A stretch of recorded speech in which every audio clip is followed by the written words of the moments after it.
Uşaqlar, kim gəlib bu sualın cavabını yazar? O nədir ki, bütün inşaat dükanlarında var.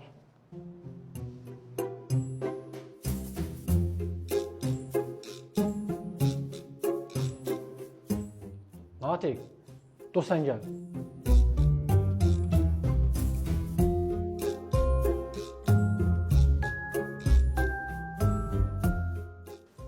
Buyur yaz.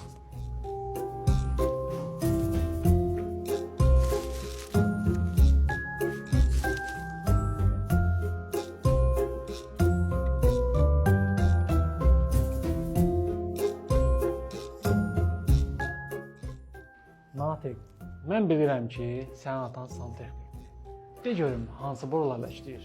Metakla işləyir. Ay sağ ol. Deməli bütün inşaat mağazalarında nə var? Yaz. Yazdım mən. Havala, Mehmet nədir? Mən bütün sura materialda Mamet vardı da. Atam həmişə boru sifariş eləyəndə deyir ki, Mamet, sabah gəl götürəcəm ha.